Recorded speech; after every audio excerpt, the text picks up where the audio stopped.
ভাই চারোদিকে শুধু দাবি আর দাবি, দাবি আর দাবি।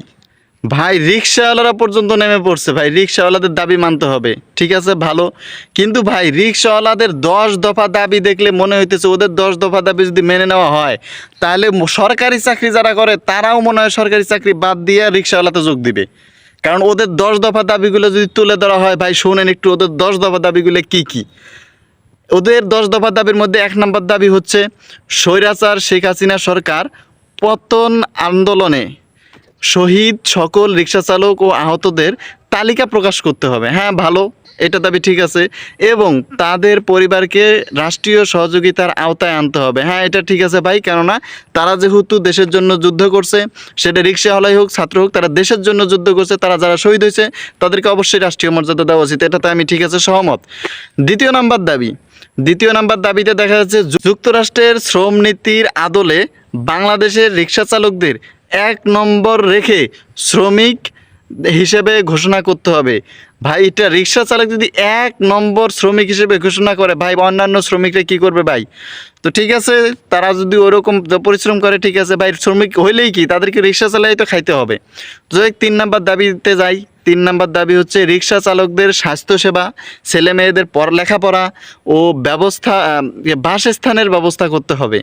ভাইরে ভাই, একদম সরকারি চাকরি ঠিক আছে ওই পায়, দেখা যাচ্ছে সরকারি চাকরিজীবী তার স্বাস্থ্যসেবা পায়, ছেলে মেয়েদের লেখাপড়ার সুবিধা পায়। তো সরকারি চাকরিজীবী অনেকেই ছেলে মেয়েদের লেখাপড়ার জন্য সুযোগ সুবিধা ওরকম পায় না, তো বাসস্থানের সুযোগ পায় না। আর রিক্সাওয়ালা তারা বাসস্থানের সুবিধা চাইছে, ছেলে মেয়েদের লেখাপড়ার ব্যবস্থা চাইছে, রিক্সা চালকদের তাদের স্বাস্থ্য সেবার জন্য চাইছে। ভাইরে ভাই, এরা কি রিক্সা চালায় কি যে সুবিধা যাচ্ছে ভাই বুঝতেছি না। যাই হোক, তারপরে 4 নম্বর যদি যাই, 4 নম্বরে চাইছে এই সেক্টরে অনুপ্রবেশ বন্ধ করতে হবে, এই সেক্টরে অনুপ্রবেশ বন্ধ করতে এবং কর্মের সময়সীমা নির্ধারণ করতে হবে।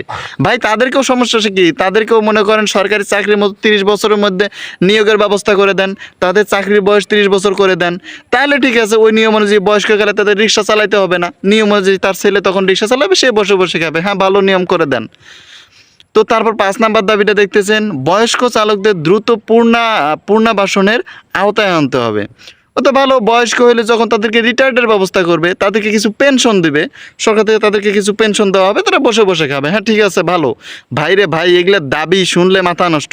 পরের স্টেপে 6 নম্বর দাবি প্রত্যেক রাস্তার মোড়ে রিক্সা চালকের জন্য পার্কিং ও বিশ্রামাগারের ব্যবস্থা করতে হবে। আরে ভাই, রিক্সা চালকদের জন্য প্রত্যেক কি মোড়ে মোড়ে তাদেরকে কি বিশ্রামের জন্য ব্যবস্থা করতে হবে, আর কি পার্কিং মানে রিক্সা পার্কিংয়ের জন্য ব্যবস্থা করতে হবে। কি দরকার আছে তাদেরকে যদি মোড়ে মোড়ে রেস্ট নেওয়া লাগে, বিশ্রাম নেওয়া লাগে, কি দরকার আছে মোড়ে মোড়ে ব্যবস্থা করার? তাদের রিক্সায় একটা করে এসি লাগাই দেন আপনারা, তারা রিক্সাতেই বিশ্রাম করবে প্লাস চালাবে।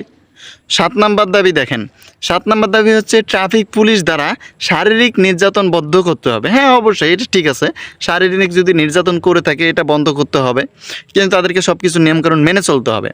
তো তারপর যে শপিং মল ও বাজারের দারোয়ানদের অশ্লীল আচরণ বন্ধ করতে হবে। এটা যে কোনো ক্ষেত্রে ভাই, আপনি রিক্সাওয়ালা হন, যে কোনো ক্ষেত্রে যারাই অশ্লীল আচরণ করুন না কেন তাদের এটা বন্ধ করতে হবে, এটা ঠিক আছে ভাই।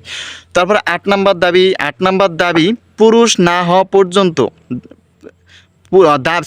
দাবি পূরণ না হওয়া পর্যন্ত অটো রিক্সা আগের নির্ধারিত এলাকায় চলবে। যদি মহল্লা ভিত্তিক অটোরিকশা চলে তাহলে রিক্সা চালকদের জন্য নির্ধারিত করতে হবে। মানে এটা কি তাদের হয়তো বা জায়গা নির্ধারণ করে চাইছে, যেমন অটো রিক্সা আছে, পাও রিক্সা আছে, তাদের জন্য যায় ঠিক আছে, এটা তাদেরকে যদি ভাগ করে দেওয়া হয়। আর সচরাচর রিক্সা ভাড়া নিয়ে এক একজন এক এক জায়গায় চলে যায়, ওরকমভাবে এখন ভাগ করে যদি হয় ব্যবস্থা করে দেবে। তারপরে 9 নম্বর দাবি রাস্তার বাম পাশে ভালোভাবে মেরামত করতে হবে। হ্যাঁ শুধু ভাই রাস্তার বাম পাশে কেন, রাস্তার বাম পাশে মেরামত করবে আর ডান পাশে কি খালবিল থাকবে? মেরামত করলে তো সব জায়গায় মেরামত করতে হবে রে ভাই। তো তারপর 10 নম্বর দাবি স্বাধীন দেশ সংস্কার কাজে রিক্সা চালকদের সঙ্গে আলোচনা করতে হবে। বাহ ভালো। এবং তাদেরও সংস্কার কাজে অংশ নেওয়ার সুযোগ দিতে হবে, সবাইকে ট্রাফিক আইন শেখার বাধ্য করতে হবে। ভাইরে হ্যাঁ ঠিক আছে, এখন থেকে সরকারকে বলা উচিত যে কোনো সিদ্ধান্ত নিতে গেলে দেশ সংস্কারের আগে রিক্সাওয়ালাদের সাথে বসে একটা সমন্বয় করা উচিত। তাদের সমন্বয়ের যে সিদ্ধান্ত আসবে তারপর বাকিদের সাথে সমন্বয় করে সিদ্ধান্ত জানানো উচিত। ভাই এই হলো রিক্সা চালকদের 10 দফা দাবি। এদের 10 দফা দাবির মধ্যে কয়টা সত্য, কয়টা দেখা যাচ্ছে তাদের মানে যুক্তিহীন, এটা আপনারাই বিবেচনা করেন।